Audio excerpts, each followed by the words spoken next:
John, Andrew, great to see you guys. How you been? Doing really well. Yourself? Doing great. Andrew, how things out by you? Excellent, Joe. Thanks for having us. No, I appreciate you guys carving out some time. This is exciting stuff. So, John, your reputation is really well known out in the world of pen testing, hacking, et cetera. But I think a lot of MSPs out there who are beginning the cyber journey may not be familiar with you. So give us a little bit of background on you and your expertise. You bet. I was an instructor for 15 years teaching computer security, specifically in the area of hacker and like all these different techniques that the bad people use. I like to think of it as Harry Potter defense against the dark arts, if you will. I also run a consulting firm and we do about 650 security assessments per year. One of the big things that we've been focusing on lately, and one of the reasons why, we all kind of got together and started talking and hashing this stuff out, is we've been doing a lot of outreach to the community and trying to train as many people to become better cyber defenders in whatever their role is, as an administrator, help desk analyst, whatever it is, so that they can be prepared for a lot of the attacks that unfortunately many organizations are facing today. Got it. Okay. All right. Thanks. Thanks for the background there, John. Now, Andrew, from your vantage point, I think most people who are watching this are familiar with you, but for those who aren't familiar with you, just give us a little bit, a taste of what you've been up to out in the cyber world. And how long now? Is it more than a year that you've been working on these projects? Yeah, almost 2 years, Joe. I've had the good fortune of helping, some awesome cyber vendors on their go-to-market strategies. I'm kind of like the intel inside. No one knows I'm doing it in the background, which is really cool. Well, I know. I built some communities. The one that I really am proud of is the CyberCall. We have almost 3,800 MSP and MSSPs now in that community. And how this came together was coming out of the July 4th incident. Ryan Weeks, who has taken courses with John and has said best instructor he's ever had, said, we really need John on to talk about helping the MSPs identify good application security. So let's see if John would come on. I reached out to him and he was responsive and gracious, and he came right on the show. And that was the beginning of this whole journey. Yeah, and the journey's about to journey's already exciting, but it's really, you guys are taking it to the next level. Just to provide our viewers some context. So you mentioned Ryan Weeks' name. He's the CISO over at Datto. For most folks in the MSP world and the data protection world, they're familiar with Ryan. So you guys get together, you begin to talk about where MSPs need to go at cyber, but this has shifted from a conversation about where MSPs need to go to actual rallying the entire MSP industry about where they need to go with cyber. John, give us an update there. What are you up to here? So we started something kind of wild during COVID. The idea was we're just going to do intro level security training. Like we got intro SOC skills, which is core MSSP and MSP skills. Then we have an intro to security class. Then I have one that's cyber deception.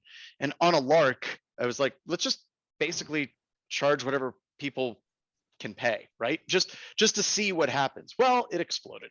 It actually took off in the security industry, and we had a bunch of people that reposted, went crazy on LinkedIn. I think we had 5,000 people the first time that we did it. And what we discovered is there's this huge problem in the industry, and I mean the IT industry as a whole, where we have so many people that want to get into security, but they can't, right? They don't have the training, they don't have the background, they don't have the certifications. And then we have like 1.5 million open jobs around the world. And all those jobs want people to have some experience, some training, some certifications. So we said, we can just solve this problem by doing a pay what you can training. You show up and you get world-class security training, and you got full hands-on labs, you get slides, you get the Discord channel where you can hang out with your friends afterwards. You can ask questions. You get access to a cyber range if you pay over $195, so you can basically continue to hone your skills. And it just exploded. And that's when we realized that, we can actually do some good here, where we can actually help organizations secure themselves against all of these malicious nation state and non-nation state attackers that are out there, ransomware gangs. Because here's the thing, a lot of the stuff to protect yourself against those attackers are really basic blocking and tackling type things. And that's what we focus on, training people on the blocking and tackling, learning how to work with a computer system in a security relevant context so they can better protect themselves, their companies, and their customers. And it's been going really fantastic. And then got hooked up with Andrew, and There's a whole nother part of the IT universe that I knew nothing about that I'm learning more and more about. And one of the things I always say is people that you guys talk to all the time, they're the front lines. They're the people in the trenches. They're the people that are fighting this battle every single day. It's not necessarily just the security people in their gilded high towers, but it's so important we get down into the trenches and start training the foot soldiers so they can be effective in defending their networks. Got it. Got it. Now, I want to see if I understand this correctly. From my vantage point, now I could be wrong. You guys correct me. On the one hand, I think vendor-related cyber training is valuable, but that's one category of training. And then there's the sort of multi-day hands-on go-to courses, which is also valuable, but A, it's time out of office, and B, it can be pricey. It sounds like you guys are trying to or are about to find a way to rally the entire MSP industry with an affordable way to fill that gap between the vendor training and the multi-day out of office training in an affordable way for the MSPs to get their SOC analysts trained, maybe their employees trained, their MSPs trained, et cetera. That was a mouthful, but am I basically capturing the essence of what you're up to? I think you nailed it, right? Because most MSPs, the only training they can afford to give their employees are vendor specific training. And like you said, if you're running something like Cylance, Carbon Black, Sentinel One, if you're using Palo Alto, any of those different products, knowing how to use your tool is really, really, really important. But in order to use that tool effectively, you've got to understand Windows components, command line. You've got to know what an actual attack looks like. You got to understand Linux. You got to understand TCP/IP networking. You've got to understand, how do I find a beacon in network traffic? How do I get a packet capture? How do I get these things? So these are core fundamentals that will make you better at using that vendor product because you'll have a better understanding of what that product is trying to share with you. Okay. All right. So listen, I think there's two audiences here that I want to address. There's the MSP SOC analyst who's probably, salivating, like, yeah, that's I'm interested in that. But then there's the what I would call the SMB MSP that is mostly focused on IT support that's getting into cyber. And they're like, wow, John just rattled off a long list. I'm a little afraid that I may be overwhelmed by this training. Is it digestible for them? And for folks like me, quite frankly, like I'm just dangerous enough to be rebooting and securing my PC daily rather than, sitting in a SOC all day. So tell us a little bit more about how you're going to appeal to the masses here. So one of the things is I've taught for 15 years. So I've done a lot of teaching of rooms of about 100 people, 10, 15 times a year. So I have a lot of experience in this area. So that's number one. Number two, whenever you come into this class, we have a Discord channel set up and you can ask questions of the hundreds of other people that are there. What does this mean? And the students and the people, we have these people, we call them nerd herders. Okay. They're support people. They're there to answer the questions that people have. We don't allow people on our Discord channel to be like, well, RTFM, look it up, noob. That's a dump. That doesn't fly here. That's not the way that we're going to let this go. So you have me, I do this all the time. And then you have a whole support staff of people that are literally helping with tech support issues. They're going through and they're answering questions about different techniques, providing links to each other. So it's actually creating a community where people can come in long after the class is done and continue asking these types of questions. And for frame of reference, years ago, I had shoulder surgery. And my wife came to one of my conferences with me and she was helping me carry stuff while I was teaching and we hung out. It was at Disney World. It was great. My wife is a structural engineer and she sat through one of my classes, full 6 days, got to the last day, capture the flag. She came in about right in the middle and even she can understand what I'm talking about, coming from a completely different career path and a completely different career field. So don't be afraid. Show up, come hang out. And more important, ask questions, lots and lots of questions. We're going to get those questions answered. It's kind of like everything you wanted to know about hacking, but was afraid to ask, come hang out and we're going to answer those questions. Okay. Yeah. And you mentioned show up, and I just want to clarify what showing up means. I'm looking at my notes here. This is what a 4-day, 4-hour session. So 16 hours total. Is this face-to-face? Is it virtual? Is it hybrid? What is it? Great question. It's actually virtual. So whenever you come in, we use GoToWebinar, and if it gets too big, then we have overflow into YouTube. which is weird. We can actually break GoToWebinar. Where GoToWebinar is like, nope, no, we can't run any more people. But that's rare. It doesn't happen all that often.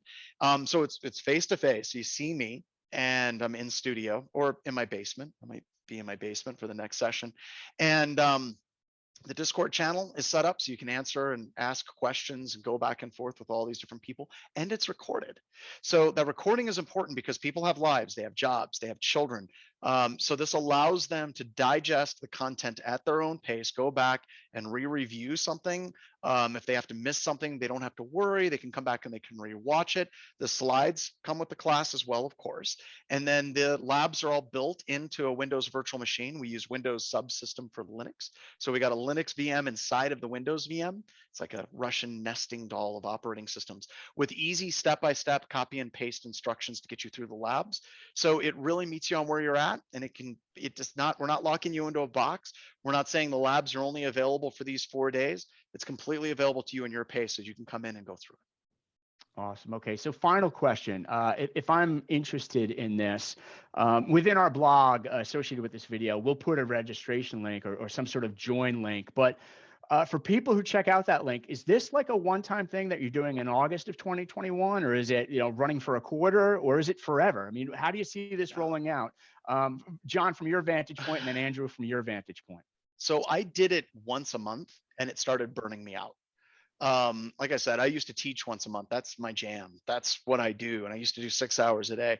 There's a very big difference between teaching 100 people and teaching 3,000 to 5,000 people. There's something very, very, very draining about that.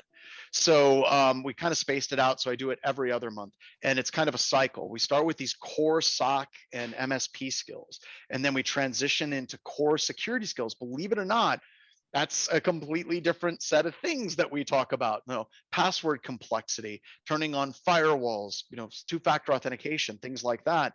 And then the final thing is kind of my pet project, but it's all about cyber deception and attribution of attackers. So it becomes this trilogy, and I reset it every single time. So we'll probably get through each of these classes anywhere between 2 to 4 times per year. So it's going to be continuous. We're going to be working on the cycle, and we constantly modify it, because I have students ask me all the time, they're like, hey, can you talk about this topic?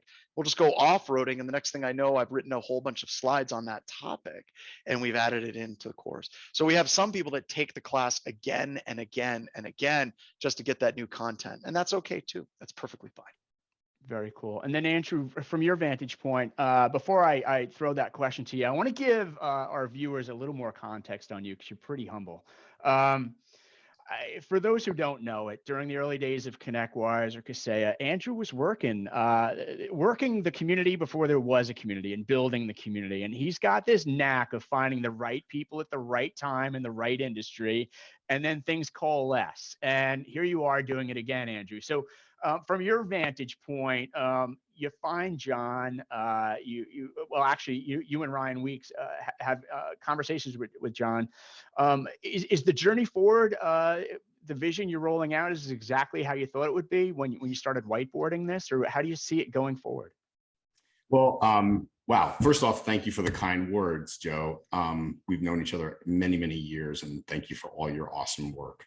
As far as the vision, I'd say it's going better than expected. What would complete the vision is really seeing MSP after MSP register and put people through the course. With the CyberCall, my co-hosts are not only Ryan Weeks, but Wes Spencer, the CISO of Perch, and then Gary Pika. And so when we looked at the Core SOC Skills Course and looked at the agenda, we just kind of looked around, spoke to some MSPs, and we're like, this could easily be called the MSP Security Analyst course. This is what your front desk help desk people need when getting a call and going, something weird is going on with my customer screen, right? These are skills that people don't have, but they're going to need, right? So we're thrilled to be doing it with John. And as you alluded to early in this conversation, Joe, MSPs, I moderate peer groups, right? And they tell us firsthand, Joe, that, hey, look, we can't afford to send our people out for lengthy time. This is literally built again for an MSP and their teams, where they can send multiple people. Heck, I've talked to MSPs that are sending 3 and 4 because of the core fundamentals of this and because of the price point. So, last thing I'll say is stay tuned. We have a CyberCall promo. It gives you special things that John has done for us. So there's going to be a lot of big announcements coming from this. But yeah, I'm very excited about what we're going to do to help the MSP community, Joe. Yep. And one closing thought that I'll share is one of the things that I really respect about John and getting to know him here is this open source mindset, this give back mindset. It's very similar to how the MSP industry grew, where MSPs were committed to helping each other, and Gary Peak and others have coached and just given back to the industry, right? Well, in John's case, you've got this pay what you can, which is different. There's a nuance in that word there versus pay what you want, which is not what we're talking about. We're talking about pay what you can, which means, hey, as an MSP, you probably have some budget that you can allocate to this. So pay what you can and go get your people educated. But certainly pay something at the door. Is that a good way to put it, John? Yeah, I think that's the best way to put it, right? And when people look at it, I want you to know that you come in and you pay, you're helping that single mom that's got 2 jobs that wants to get into IT. And by the way, I don't know if Devi's listening, but she's someone that was that lady who got an opportunity to get into IT. Now she runs her own MSP. And we want to create a situation where these people, whether you're out washing dishes, whether you're driving trucks, and you have this fire inside that you love computers and you love taking things apart and you love knowing how it works, you're actually helping those people make that transition into doing something that they love to do. And they can genuinely and truly make the world a better place by actually doing their passion. And that is something that's key to me. And it's amazing. I've already had like 10, 15 students over the past few months that have come to me and said, look, this class was my on-road to getting into a SOC position. It was my on-road to getting into an MSP position. And now I'm in and I'm doing IT as a job. And, a few months ago, I was doing construction. That's awesome. And that's what we want. We want to create this opportunity. We want to tear down the gates for people coming into this. We want our MSPs to have trained staff. So when they go toe to toe against the Chinese and the Russians and their proxies and the Iranians, they're not going into this stuff blind. Awesome points. John, thank you very much for walking us through this. Andrew, thank you for bringing us this story. We can't thank you enough. Yeah, thank you, Joe. I think I owe all of you like free beer and dinner for the rest of your lives. So anywhere I'm at, you guys never pay for anything. I really appreciate you guys helping amplify this. Oh, no problem. And I've got that on video, so I may You be got playing it. that clip back to you for the rest of your life. Yep. All right, take care, guys. All right.